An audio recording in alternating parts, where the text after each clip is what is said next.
Welcome to the Planet Amazon podcast with Adam Schafer, where we explore the world of Amazon and other e-commerce marketplaces.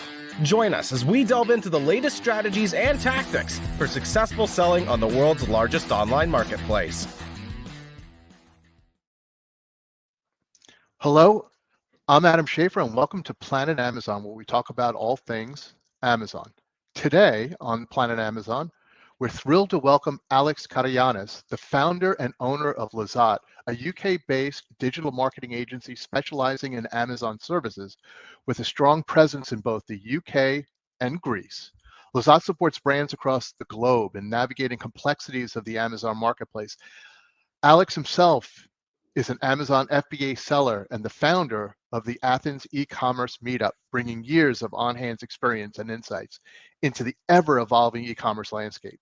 Today, we're diving into the critical topic of managing Amazon accounts for global brands, the challenges that come with it, and how companies can stay ahead of this dynamic environment.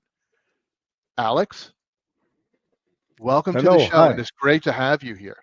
This is an awesome topic to talk about because I don't know how many people talk to me about, hey, we're selling in the US, but what do we do and how do we start selling in Europe, in Asia, on Amazon? You know, you guys are helping us sell in Canada and Mexico, but we want to break out because the markets in the UK, Germany, and France and Japan are really big. So this is the perfect topic, which is a great place to grow, and Amazon kind of makes it easy. So really, first, before we get into that, I want to know, and I think everybody wants to know a little bit more about you, Lazat, and what inspired you to start Lazat. Yeah, okay. Well, thank you very much for having me on the show. So I started Lazat a bit over 6 years. It really started from my journey as an Amazon seller. So at the time, I was laid off from a previous company and all things came together as such. And I stumbled upon basically Amazon. And a friend of mine told me that he knows of a person that's selling Tupperware on Amazon US and making, I think, a bit over 6 million back then. So that intrigued me. I did a course. I started learning about Amazon and started as an Amazon seller. Soon I realized that it's more difficult than you would expect to sell on Amazon. And that actually started the need to create Lazat, which essentially helps alleviate those problems and makes it easier for sellers to sell on Amazon and grow on Amazon. So that's the story. Yeah, no, that's great. So you were doing it yourself, and you realized that Amazon is big, but it's absolutely, not the easiest thing to navigate, and there's so much competition and so much you need to know. So it's like never ending. So the thing is, let's focus more on international. Again, I think that most of the sellers, not everybody, but most of the sellers that are selling are on the North American or at least the US platform today. Mm-hmm. Tell us about what's the key differences between managing Amazon accounts in the EU versus the US. Yeah, well, quite a few things there. First of all, it's the language, I guess, is probably the easiest one and thing that most people are aware of. So I guess one of the main things that people worry about is, well, in the US, I only have to worry about one language as such on my listings. But in EU, you have quite a lot. So you obviously have your German, German is the biggest Amazon marketplace in Europe. Then it's followed by UK, and then obviously you move into France, Spain, and Italy. So all of those, you need to have localized content. Now, it goes a bit beyond this because there's also some other complexities that come with it. So it's also the regulatory and compliance, which is a big issue for a lot of sellers. How you do your fulfillment is also a big issue. So how you need to be VAT registered, but also use Amazon's warehouse, and also where you're going to ship your majority of your products to. So there is a few complexities that are before selling on Amazon, while you're going to be selling, and obviously making sure that you know how to do it going forwards, because managing PPC in all these languages, restock, etc., can be more complex. However, obviously the price is there for the grabs, as I say to our clients, because there's a less competition, and actually Amazon Europe is growing quite fast. Each year there's more markets added to it. It's a growing market, and it's somewhere where we see a lot of demand for these sort of services expanding from US over to Europe. So if I was a US seller and I wanted to start selling in Europe, kind of help me understand in the sequence that you need to do it. What are the things you mentioned a couple of things like compliancy, regulatory, but I think the VAT registry is important. Like you got to get that going, right? Yeah. That from our last check, that's for Germany. It's at 3 months. So this is something that people are not aware of. Is, for example, in the UK, VAT you can get it done in 48 hours, no problem. It's very, very easy. Online done. Yeah, it's applications goes through. You can have it. It's a matter of a couple of days, give or take. In Germany, right now, it's 4 months. It used to be more. It used to be 7. So that's not very easy. So imagine having all the plans and all the work and everything ready, only to be told that you have to wait 7 months for a bureaucratic thing. So I guess the first step that people need to do is essentially they need to understand their total addressable market, the segmented addressable market that they're going for, so that they can understand, okay, well, if I take my product, which Amazon marketplaces make sense? Where do I start? We usually recommend you start with one, whether it's Germany or UK. UK is the easiest one, so usually most people go for that. But also Germany is very lucrative because it opens the whole EU space. So you can find distributors of Amazon. You can use your D2C website and actually translate it and have a version of it in German language. So it's not just what I'd like listeners to understand is not when we say we want to start selling on Amazon Europe, we're actually saying we're opening a whole new chessboard in Europe. And doing the fulfillment and everything right for Amazon means it's also applicable to other retailers, offline and online and D2C. So first step is understanding where.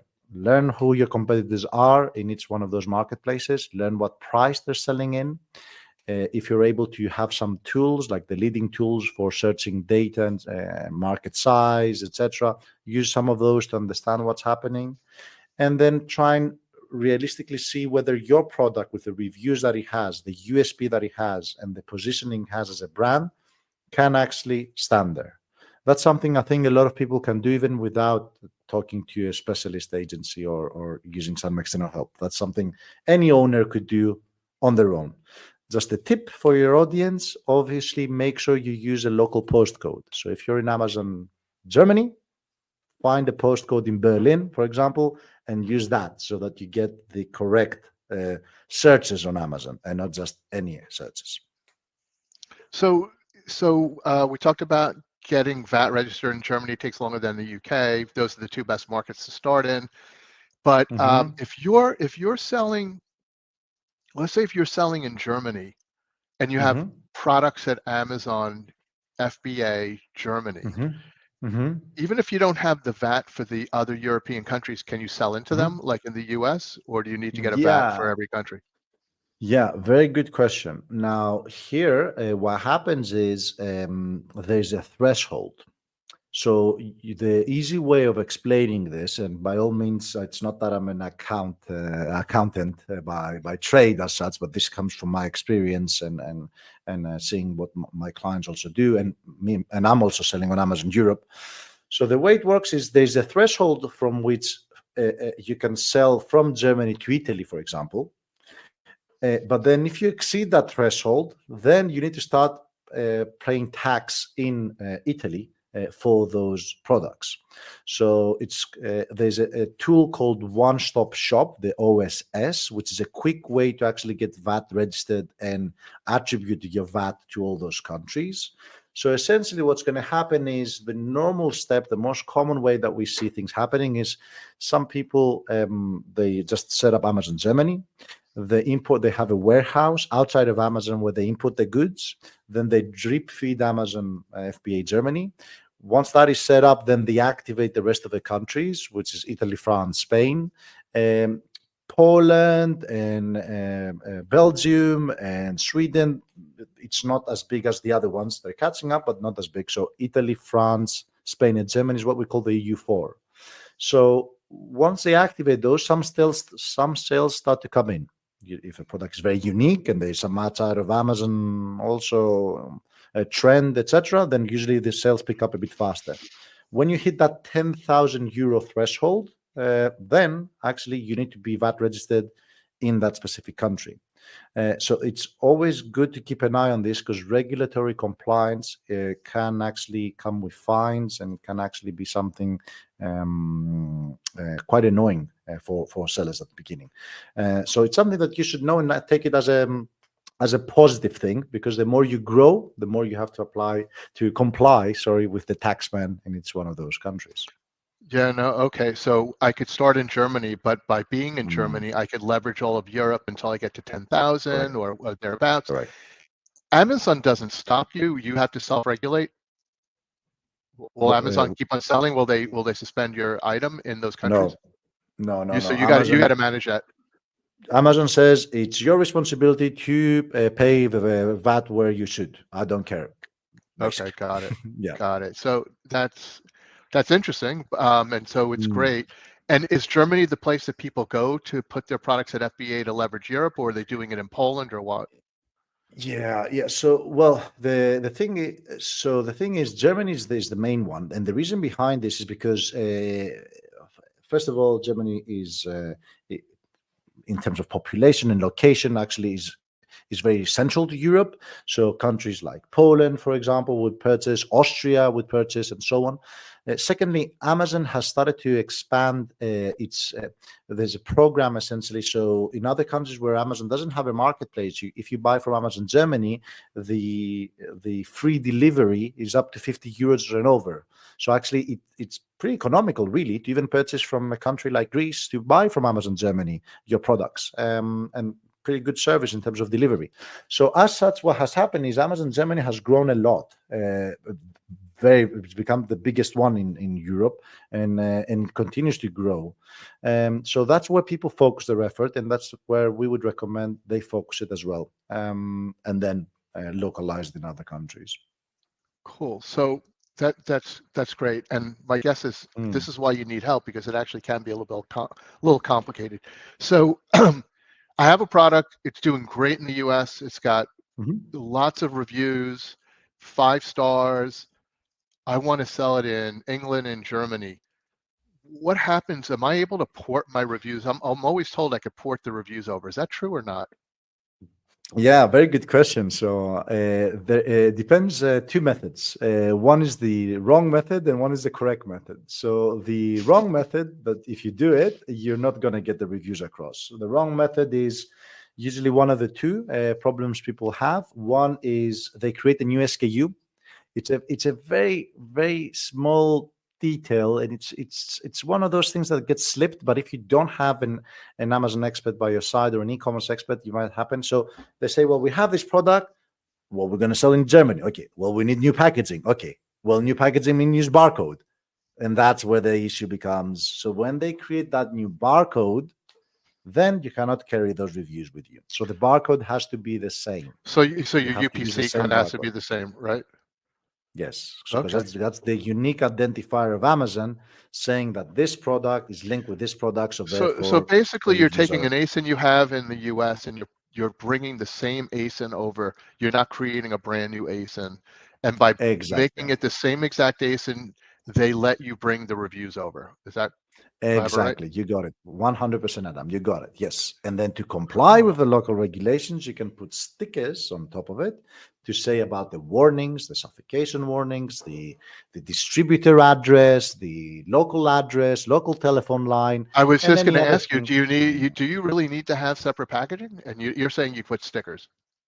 No, stickers. Stickers is the best way to do it. Or you could just have the version of your packaging in the other language, but the barcodes remain the same. Everything else is exactly the same. So that's how more people do it. Yes. And do you get all the reviews, or they only let you take some? All of them. Okay. I mean, that's a huge benefit, right? I mean, if you work so hard to get those reviews. Exactly, and that's why it's also you don't start from step number one. So some people might falsely believe that, well, Amazon was so hard to start back in the day to get this. I don't want to do it again and start from scratch and so on. You actually have a very good head start with those reviews going in, let alone some brand recognition, let alone also Amazon does. I don't know if you're aware of this, but Amazon also has incentives for US sellers wanting to sell over in Europe, and there's quite big incentives in terms of cash back and allowances, etc., that they offer, usually through approved agencies and such. But this is also a very, very clear winner, essentially, and a reason why people could come over. And if I'm in the US and I have products here that I want to ship over to Germany or UK, do I need to have a 3PL or somebody on the ground there, or can I ship it directly to FBA? Yeah, well, that's the other thing. People do it. So my usual recommendation is try not to even consider doing Amazon Europe if you're not doing at least 2 million and up per annum on Amazon US. The reason why I'm saying this to you is because at the correct setup is you need to have a local warehouse in EU. Now, you might want to have it in the Netherlands. A lot of people have it there because they can actually just arrive. It's quick to get your EORI number and your VAT number there, and then while you apply for your German and so on. And also, Netherlands is a very, very good hub for custom clearance in Europe, etc. So the reason why this is happening is I'll just give you a real example of an actual case that happened to us last week. So we had an account, came over, and they had their account closed because previous expert didn't know what they were doing anyhow. They put a lot of stock into Amazon. They had got a Section 3. We unblocked the account, all well. Then we see that there's a lot of stock that they sent. They had sent pallets and pallets for the first order because Amazon as a new seller allows you to send as much as you want. But then obviously it's a ticket time bomb because now they have a lot of stock.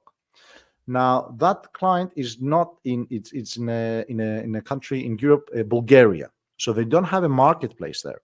So we go into Amazon and say, we'll remove some of that inventory, right? Send it back to the customer. You can't.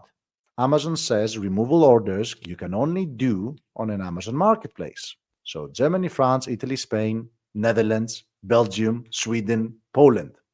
Give me an address there. Okay.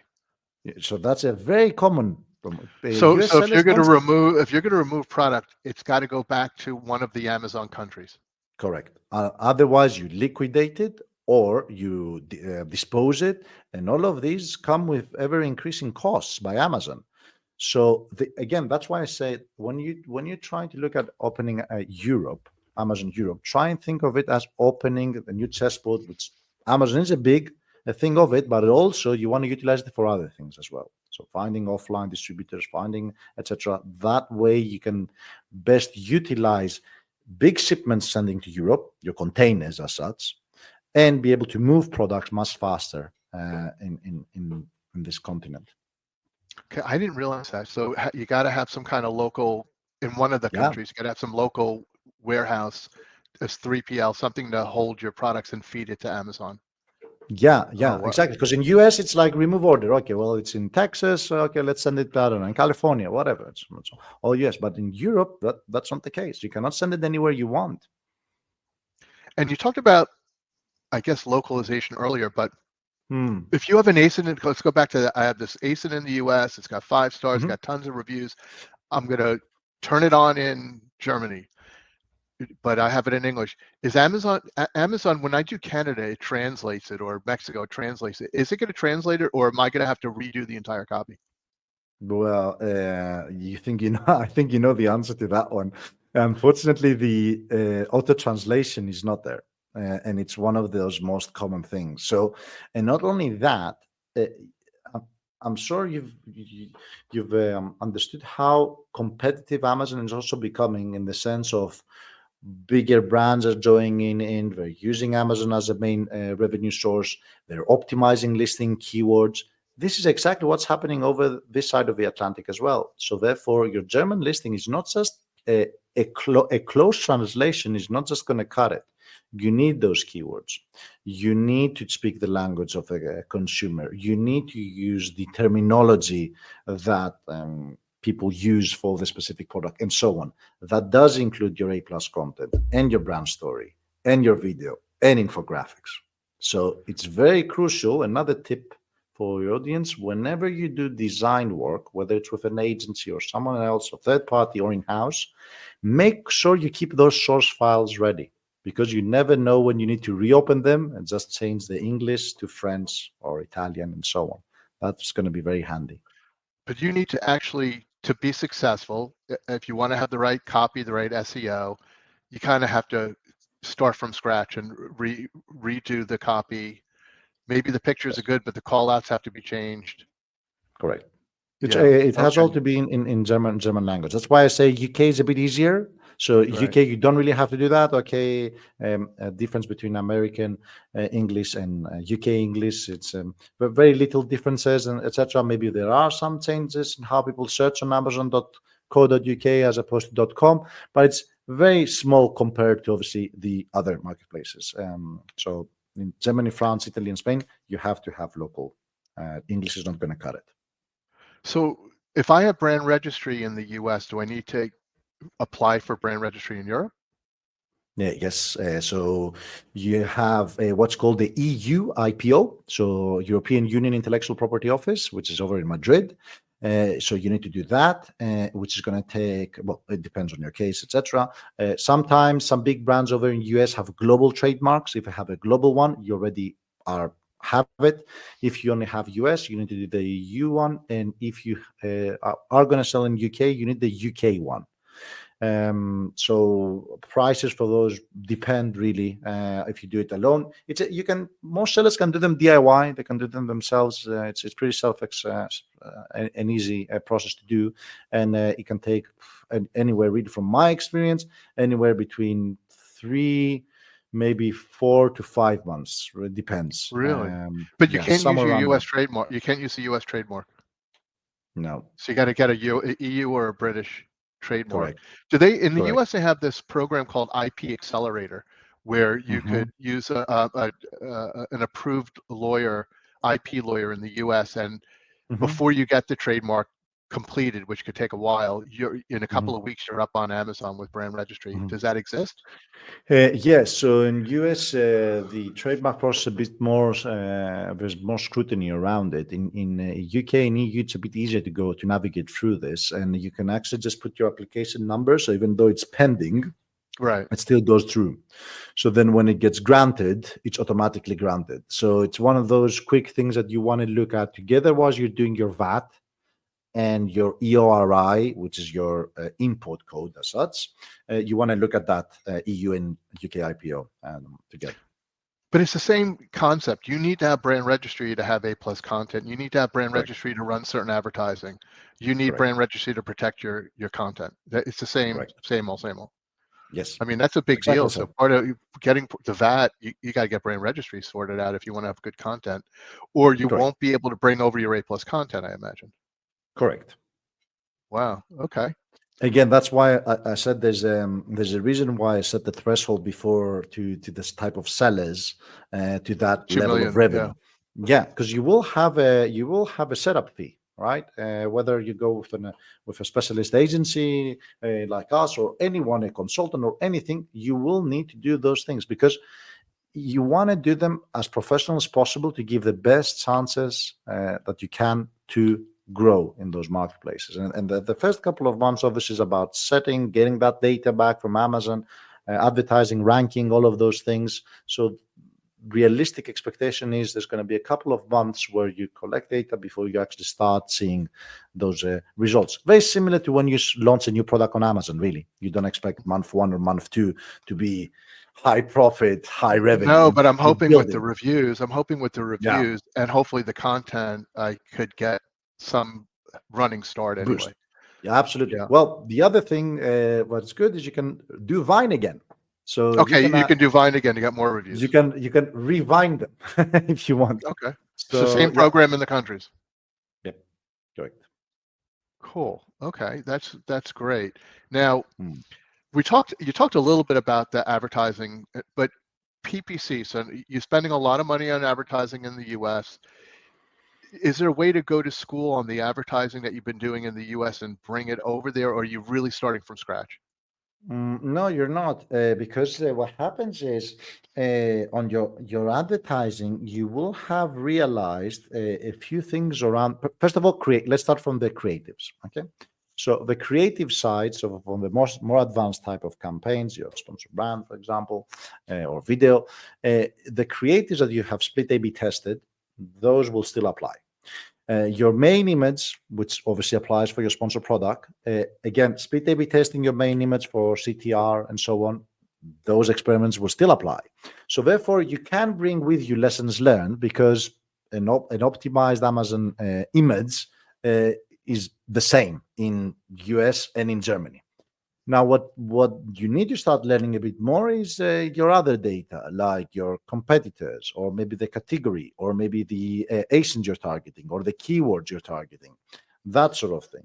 But again, you're not starting from scratch. Also, you will have a better understanding of how you're doing your upper funnel, mid funnel, and lower funnel in US, and how you're allocating budget to those different type of campaigns. So you can use a similar structure as well. So month 1 is going to look like this. Month 6, my setup should be looking something like this. And you can start to bring this in, that methodology, bring it into Europe as well.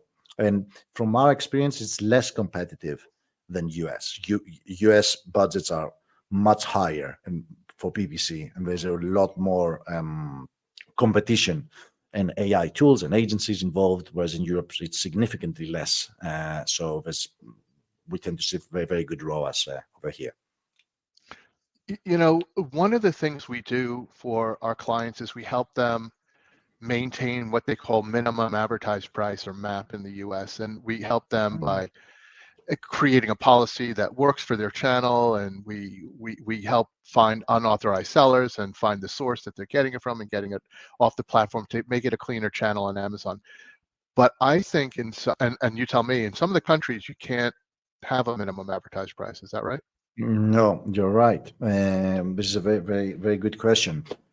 So, for example, in the UK, you've got it's an anti-competition law. So you cannot say this. So you cannot say, actually, well, this product, if I sell it to distributors, the distributors are not allowed to sell it below this price, for example. That is not allowed. And that is actually, it's an offense. You can actually have very serious consequences with this. Similar versions of this applies to EU as well, to different extent in its country. So the reason as such, the enforcement of losing your buy box and the enforcement of maintaining a price is a very delicate process and something you need to manage. Now, it really depends on the size of the clients. Now, if we've seen clients that come over to Europe and say, well, Spain and Italy have exclusivities, so we don't touch those. We just update the listings, update the content, and obviously there are distributors, there are exclusive distributors in those countries sell. And then other countries like Germany, for example, is up for grabs. So in which case they're the exclusive seller. Now, there are procedures in place. If someone, for example, is selling your product, how to go about it. You buy one, you see if it's exact, where did they get it from. If need be, you can use transparency, although I wouldn't necessarily recommend that. But you don't get this issue of what you see very often in US with hijackers and also people like selling a copycat of your product. It's easier done in US than it is in EU. And one of the main reasons is there's a lot of paperwork involved when you're setting up firstly in EU. So your Lucid, maybe you've heard of that, which has to do with recycling and how you abide with recycling regulations and plastic regulations, etc. So all of these are very, very important and actually help make it difficult to enter, but also the people that are, makes it a better room for them to grow professionally.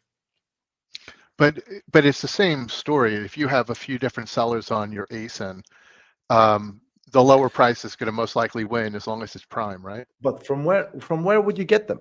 If you were never selling in Europe, where did you get these?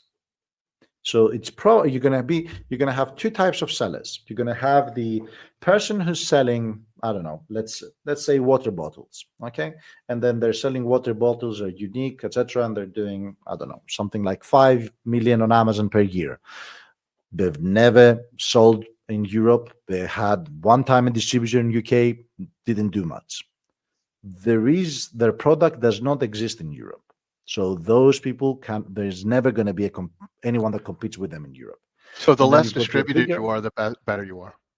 Yeah. And then the bigger ones, the much, much bigger ones, which are usually within the top 5 in their industry. We were talking to one of those in the pet category, doing exactly this.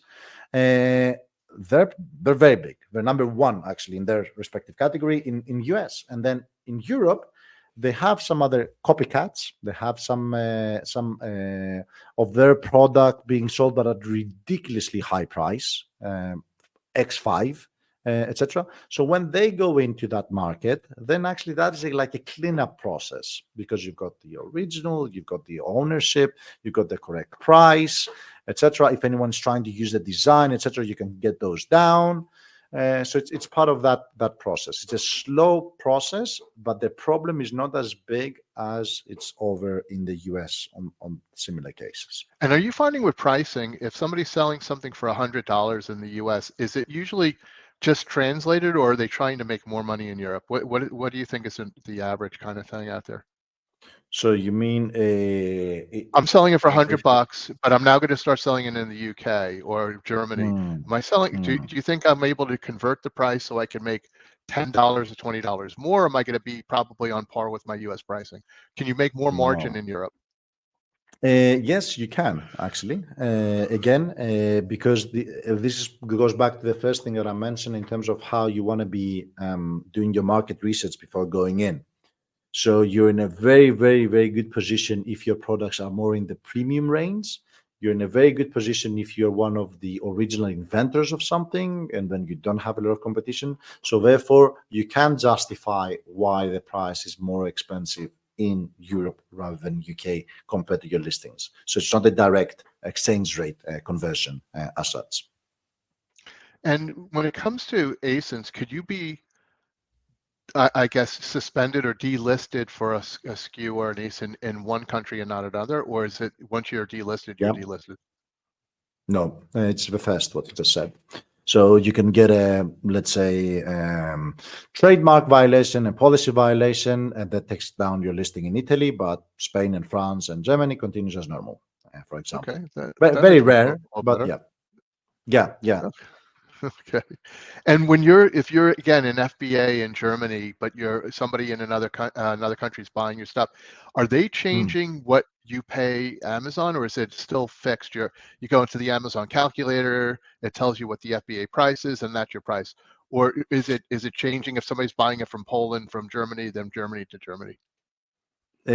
So there's different settings in your shipment settings in terms of if you send outside of Germany, what the charge is. Usually there's delivery fees involved. So if I'm buying, let's say, something from Greece, from Amazon Germany, there's delivery fees involved. If I exceed a certain threshold, there's like coupons, and then those are waived. And if I buy from Germany and I'm Amazon Germany, I'm in Germany, it's obviously free with Prime over a certain threshold, or if I'm a member, and so on. It's very similar, I guess, to the sense of if you're in US and you buy from somewhere abroad, let's say somewhere in Latin America, for example, or you buy within the country. In US, that's how that goes. And so going back to the markets, Germany's biggest, UK, France, Italy, Spain.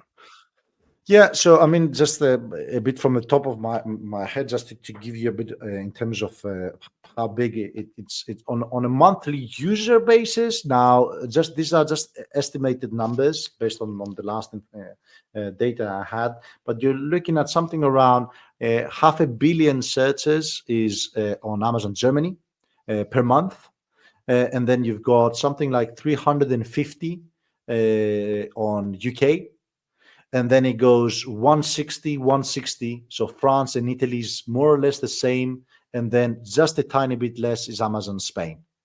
So, and then all the other ones are then the gap is quite big. So Netherlands is about 20, Sweden is about 15, Poland 15, Belgium 11. And just to give you an understanding, .com is 2.2 billion. So if I add all those together, roughly you could say that the searches are about 60% of .com is all of Europe. But then next year we've got Ireland coming up. So that's exciting because you've got a country that has quite a lot of spend online, close to UK, many other things that can actually work well. And it keeps on growing. Turkey came online last year, and it's just continuing. There's more and more countries added, so that number is going to be growing higher and higher. Cool, that's great. And then just a quickie on customer service. So you're dealing with multiple languages, multiple questions. Are you able to deal with this centrally, or do you need people in different countries? How does that work? No, that's it. That's the easy bit. That's where things like ChatGPT and your translators are fine, because 99.9% is the same questions, right? I got my product is damaged, or you send it wrong, or I wanted an SDS. Now that's something else. If your products are chemical, for example, you may need the MSDS or SDS, as it's also called, your safety data sheets. Those need to be translated, obviously, in each language. But customer service is, especially in FBA, most of the listeners, if they're selling on Amazon, they know they rarely have a message from someone on Amazon. Very rarely, because 99.9% it's something like, where's my shipment? I haven't received it. It's damaged. I need a replacement. And this is where the beauty of FBA comes in. So no, you don't need people that speak the local language. You can just go about with the translation. It's fine. And should the same sort of questions arise again and again and again, let's say invoicing, etc., you can just have a template and use that, how they can self-service to get those, essentially. Okay, thanks. That's great. And what are we missing? What are we not talking about, Alex, that people might want to know about? I mean, I'm sure we can go on forever about this, and it's really interesting, but tell me, like, what are the topics we're not hitting right now that you want to talk about? In terms of EU expansion, yes, specifically.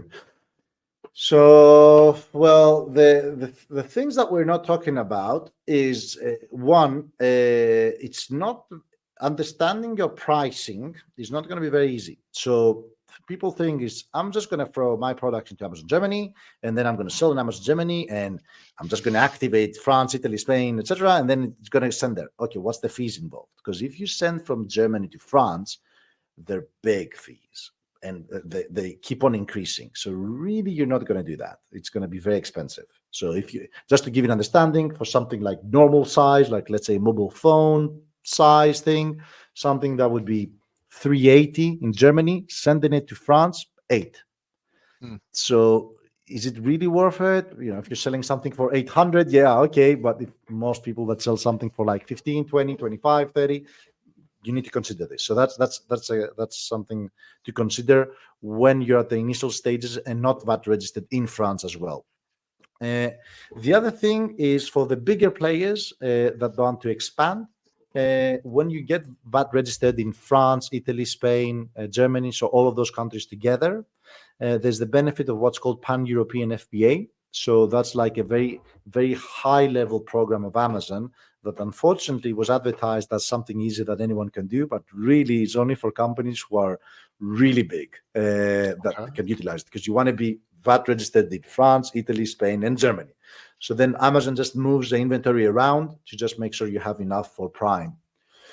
The other thing that I would say is, again, depending on your size as a company, it's you want to start preparing and getting organized all your assets together.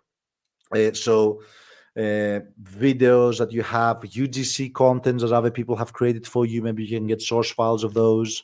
Your infographics and A+ content all nice and tidy in one place with source files. So, or having everything neat is going to make the translation localization much quicker and actually very, very efficient. So that's very important. make sure you have very good understanding of the regulatory and compliance. So use a very professional agency that does this and someone that knows what they're doing. And I think finally, make sure that you have enough stock. I think you hear a lot of people that say this. It's the number one rule. It's probably the only thing that we ask of sellers: do not run out of stock. It's like building like your little bonfire, and then if it just dies out, it's going to take a while to get it back up. Start it again. Yeah, no, that makes sense. Yeah, your honeymoon period, your launch, your vine, all of that stuff. That is awesome. Well, I've definitely learned a lot, and I can keep on asking. I'll probably email you more questions because I'm quite interested in expanding out there. But you know, for people that want to make the jump and start selling in Europe, how can they get in touch with you if they need some help? Yeah, sure. Okay. Well, the easiest is either through our website, lezat.co.uk or lezat.com. It's the same. They can reach out to me on LinkedIn, Alex Karagiannis. So you can find me there, or just email me on alex@lezat.co.uk. Happy to do an audit to just show them if EU is right fit for them, so we can send them a personalized custom plan. You're going to see my face on that video, so it's not going to be one video for all. We're going to do it fully customized to just make sure if EU is right for them. Is the right size? Can happen? Is there anything to be aware of? Maybe they just take some specific SKUs and not their entire catalog. What it would look like. So happy to offer that to anyone listening. That is awesome. I'm going to do the audit just so I can see your face. That is great. Yeah. It's quite a benefit. So with that, thank you for joining Planet Amazon. I mean, this is just an awesome topic, and thanks for helping at least explain some of the issues that people have and some of the benefits they're going to have. It's really, really important. Cool. My pleasure. Thank you very much, Adam. Thank you for having me. Thank you for watching another episode of the Planet Amazon podcast, where we talk all things Amazon. If you want to learn about how to accelerate your sales on Amazon, visit Phelps United's website at phelpsunited.com.